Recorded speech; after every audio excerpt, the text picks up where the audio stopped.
Cher public, nous vous invitons à prendre place confortablement et à fermer la sonnerie de votre téléphone cellulaire. En cas d'incident, veuillez repérer les sorties de secours les plus près de vous. Bon divertissement.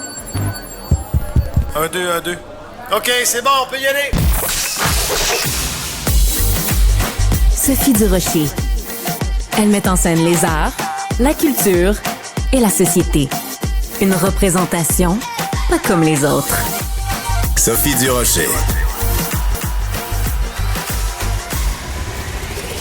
Bonjour tout le monde, j'espère que vous allez bien. Si vous avez écouté Cube à quelques reprises au cours des derniers mois, à mon émission, à plusieurs reprises, j'ai fait des entrevues avec, entre autres, Normand Brathwaite, qui était pas juste pas content, il était en TABAR et quelques petites lettres après, parce que il y a des vilaines personnes, on sait pas qui, on sait pas où, qui avaient usurpé son identité pour faire un faux compte où on soutirait de l'argent aux gens pour de la cyber-monnaie, enfin des espèces d'affaires absolument épouvantables. Et Normand était venu sur les ondes ici pour dénoncer ça. Ben, il est évidemment pas le seul à s'être fait usurper son identité. Ève-Marie Lortie aussi était venue sur les ondes ici. Et il y a évidemment Marie-Claude Barrette, à qui c'est arrivé aussi.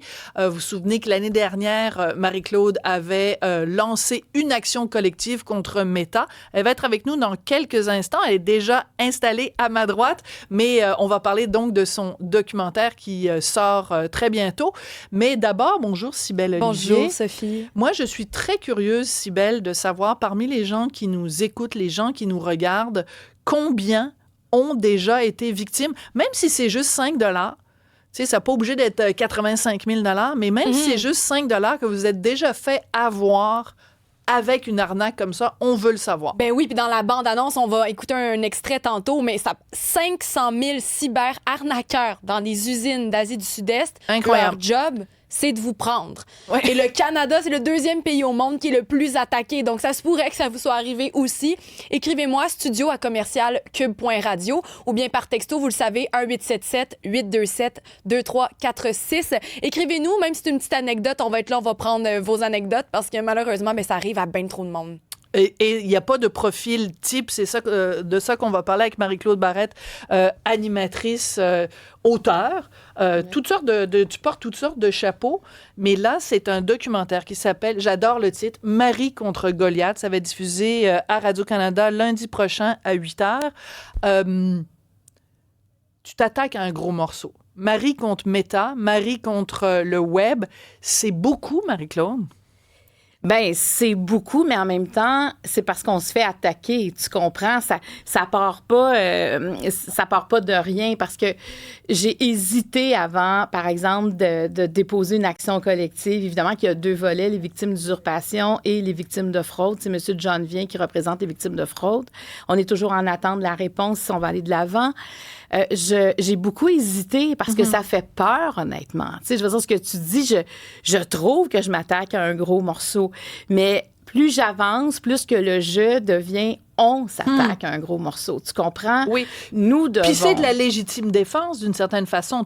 Tu attaques parce que tu as été attaqué. Absolument, j'ai été attaquée. Écoute, on est dans l'ère où on parle du consentement. Moi, comme Normand Brathwaite, que tu viens de nommer, comme des milliers à travers le monde, comme des centaines juste au Québec, on usurpe notre identité. On prend mon visage, on prend mes mots, on prend mon nom pour vendre un produit. Crédibilité, notoriété, tu sais, tout ce qu'on travaille pendant des années pour aller chercher la confiance des gens en étant un bon citoyen, essayant de faire les choses correctement, essayer d'outiller les gens. Et tout à coup, ces gens-là, ben, on récolte ce qu'on a semé, ils nous font confiance. Parce que là, on voit qu'ils nous font confiance, donc on usurpe notre identité avec cette confiance-là pour dire, ben là, on va servir d'elle, on va presser le citron, on va aller chercher de l'argent des gens qui lui font confiance. Et c'est épouvantable.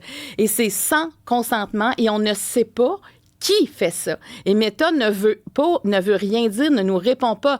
Donc, Meta ne nous dit pas, oui, j'ai vendu ces fausses publicités-là à tel client. Donc, on pourrait à ce moment-là attaquer le client. Mais comme il n'y a pas de client, on attaque le diffuseur. Mais moi, je me dis, dans un système de justice tant canadien que québécois, comment ça se fait que personne défend l'usurpation d'identité? Ouais. C'est un viol. Ben, en fait, oui, c'est un viol. Tu as tout à fait raison. Puis c'est un mot qui est très fort, mais qui est très juste et très approprié. Moi, ce qui m'a choqué, parce que j'ai vu le documentaire qui va être diffusé lundi prochain à Radio-Canada, et je suis sortie de là, puis je l'ai écrit en grosses lettres sur mes petites notes. La classe politique, hey, vous êtes où? Vous faites quoi? Oui, parce que là, tu sais, je viens de parler des victimes d'usurpation, mais pour moi, les principales victimes, c'est les victimes de fraude qui ont été arnaquées parce qu'ils nous ont fait confiance à Normand. Il y a Véronique Cloutier, Ève-Marie Lortie, il y a Gino Chouinard, il y a Pierre Bruno. Écoute, il y en a. On peut en nommer vraiment beaucoup. Quand on a décidé d'aller de l'avant avec le documentaire, et le balado. Moi, je me souviens, le réalisateur Christian Lalumière, tu sais, on s'est dit, puis avec les gens de Radio-Canada, le dernier volet, ce sera les solutions. On va aller rencontrer la classe politique, puis on va nous dire, une victime, ce serait quoi le chemin qu'elle devrait prendre? On veut pas juste sonner l'alarme, on veut fermer ça. Fait que là, on a dit, on va de la prévention. On va faire de la prévention. Ouais. Alors, pour moi, c'était simple. On appelait des cabinets de ministres, puis ils nous disaient, oui, on va participer. Même si ils sont pas déployés autant qu'on devrait l'être, mais au moins, qu'est-ce qu'il y en est, qu'est-ce qui s'en vient pour rassurer les citoyens. Moi, je me disais, c'est bien beau ouvrir ça, mais il faut refermer, il faut rassurer.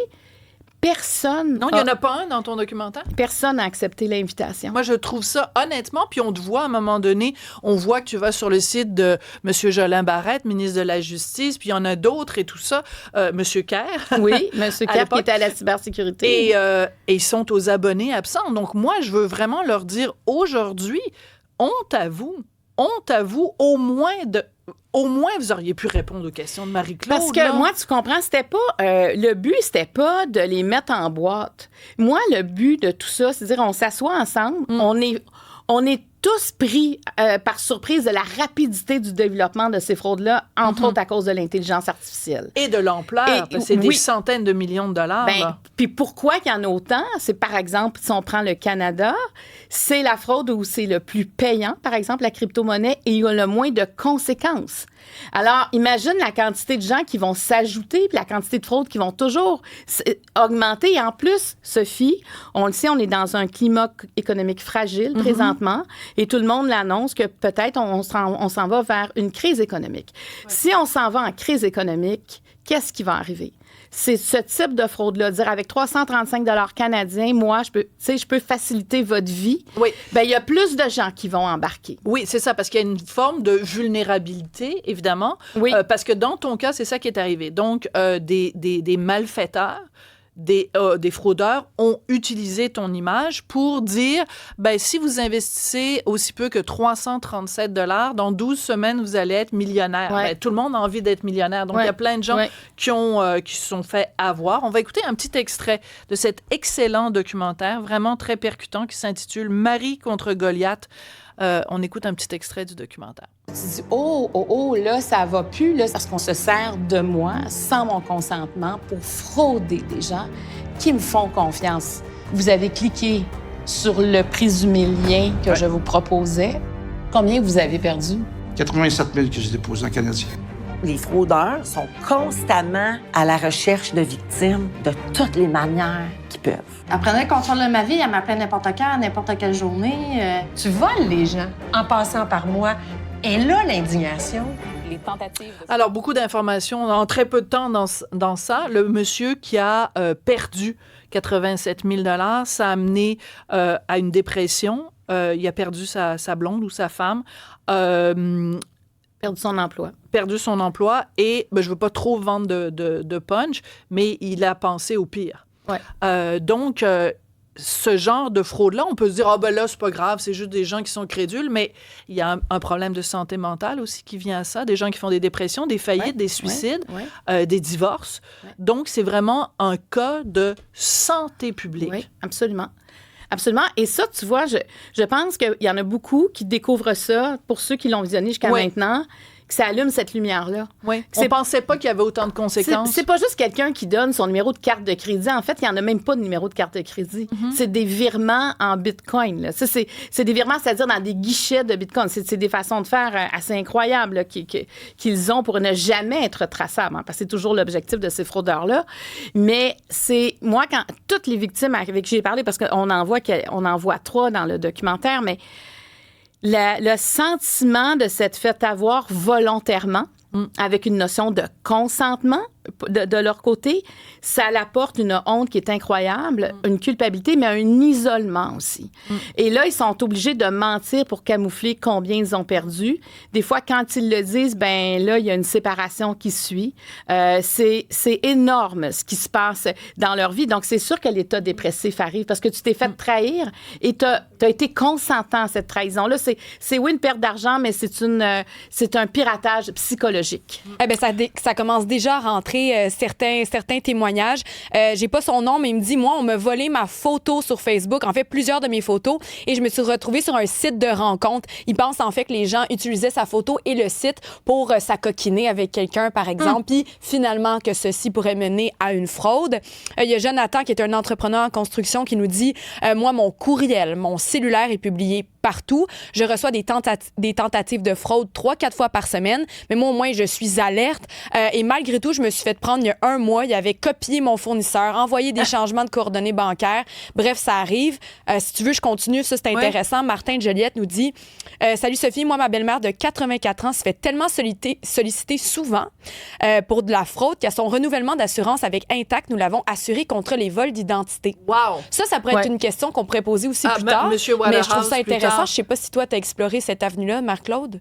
Bien, c'est-à-dire que le vol d'identité, l'enjeu que moi j'ai connu par rapport à ça, c'est qu'on ne sait pas qui m'a volé mon identité. Voilà. Donc, pas de coupable. Il n'y a pas de coupable. Tu sais, par exemple, je pourrais pas aller en justice parce qu'il faudrait que je peux aller en action collective contre Meta, qui est le diffuseur, mais parce que Meta ne diffuse pas, ne donne pas le nom des gens. Exactement, mais je pourrais pas attaquer celui qui se sert de mon image. Mais quand on le sait, effectivement, mais on voit que, tu vois, les compagnies d'assurance ont un pas d'avance sur nos gouvernements. C'est fou. Je ne comprends pas. Pour moi, un gouvernement, c'est quelqu'un qui observe sa société et qui doit la protéger. Et ça devrait être un enjeu électoral. Ça devrait... Absolument. Présentement, on parle du Québec, mais le fédéral, il se passe rien. Et moi, j'aimerais savoir c'est quoi le budget qu'on accorde à la GRC pour la cybersécurité. Marie, je ne sais pas si tu m'as entendu. Je t'appelle Marie parce que ton vrai nom, c'est Marie-Claude, mais ton documentaire s'appelle Marie contre Goliath. Je pense que tu t'en vas là, Sophie, mais le budget vient de baisser en matière de cybersécurité au Québec. Oui, dans ce que il y a première étape, il y a ça, mais aussi, je viens de parler... De 23%. Oui. Alors ça, c'est terrible. Oui. Et je viens de parler avec Benoît Dutrisac tout à l'heure, la presse canadienne qui nous apprend qu'une semaine avant le déclenchement des élections, les différents partis politiques ont versé 900 000 $ en publicité à Meta. C'est alors, comment veux-tu que ces partis politiques-là qui sont en campagne s'en prennent à Meta? Alors que c'est leur allié en ce moment. Le Parti conservateur, à lui seul, a donné 540 000 $. Il faut qu'on soit tous en colère. Il faut qu'on soit tous en tas. Et d'ailleurs, je veux qu'on écoute un petit extrait de Normand Brathwaite sur nos ondes ici il y a quelque temps, quand lui aussi, il y avait plein de gens qui l'appelaient en disant « Coudon, comment ça se fait que je t'ai donné de l'argent pour la crypto-monnaie mais j'ai rien eu en échange? » Au début, ça me fait rire. Et là, je dois dire que je commence à être un peu en tabarnak. Bon. Un peu en tabarnak parce que si quelqu'un va à la télé et dit que j'ai dit telle chose, les gens vont douter. Mais là, maintenant, c'est rendu grave parce que c'est moi qui le dis et Guillaume Lepage. Et ça a été la même chose pour Claude Legault, pour, je pense, Nathalie Simard. Véronique, là, oui, c'est arrivé. Alors, écoute, là, tu sais, Normand, on le connaît, là. Oui. Quand lui, il commence à utiliser ce genre de mots-là, toi, est-ce que tu étais en TABR, NAK? Mais certain. Puis, ben oui, mais c'est sûr. Tu sais, moi, quand les gens commençaient à me dire, ben là, tu vas me rembourser, là. Là, tu as beau dire, non, mais c'est pas moi, mais on t'a vu à la télé. Et là, il a fallu que je me parle, Sophie, parce que je commençais à être fâchée contre le monde. Tu comprends? Et là, je me suis dit, un instant, calme-toi, parce que ils sont des victimes, tu es une victime. L'ennemi, il est devant. L'ennemi, c'est Meta dans ce cas-là parce qu'on sait pas. Très bien dit. Donc, il faut qu'on se protège de ne pas vouloir s'attaquer entre victimes. À un moment donné, j'étais au Promenade Saint-Bruno dans un magasin. J'étais en train de payer. Il y a une dame qui m'a dit, en tout cas, tu peux bien avoir les moyens de payer avec l'argent que je t'ai donné. Et là, la honte m'a envahie. Tu sais, je veux dire, c'est épouvantable quand ça arrive. Et là, la dame est partie. Là, je voulais me dépêcher de dire, est-ce que je cours après? Qu'est-ce que je fais? Puis je me suis dit, c'est pas le moment parce que là, si je me pogne avec, c'est qu'elle est victime. Bien sûr. Je peux pas m'attaquer à une victime, mais elle s'attaque à moi parce que elle, la seule personne vraie, là, tu sais, c'est moi, là. Et j'étais traumatisée. Je me suis en allée chez moi, j'ai mis fin à mes courses. Et là, je me suis dit, mais ça peut pas durer. Ouais. Et c'est à partir de là qu'à un moment donné, parce que j'étais pas sûre d'aller en action collective, je trouvais ça trop gros, je trouvais ça épouvantable, porter une action collective. Je me sentais comme Erin Brockovich. Tu sais, ce film-là m'a tellement marqué, mais je me suis dit, c'est comme une grosse bataille, tu sais. C'est l'image qui me venait. Je dis, j'ai rien d'Erin Brockovich. Et finalement, à force de lire ces messages-là, ces détresses psychologiques-là, je me suis dit, bon, ben le seul espoir que je peux donner aux victimes, c'est l'action collective. Ouais. C'est très touchant dans le documentaire parce qu'à un moment donné, tu dis, ben, on le sait à quel point les gens t'adorent, les gens t'apprécient, les gens, le rôle que tu as joué, que tu continues à jouer dans le cœur des gens. Puis tu dis, quand je commence à recevoir des courriels de bêtises, je suis pris au dépourvu parce que complètement. C'est la première fois de toute ta carrière. Oui. Tu as toujours eu un courant d'empathie et de sympathie. C'est la première fois qu'il y a des gens qui t'envoient des bêtises. Mais là, qui m'attaquent sur quelque chose qui est faux. Que t'as pas fait. J'ai jamais fait, puis non, mais je t'ai vu, tu l'as dit. Tu sais, ce ton-là, avec des sacres, avec des bonhommes enragés, avec tout ça. Puis là, t'es là, non, ça n'a jamais existé, mais ils sont convaincus parce que tellement le script, frustrant.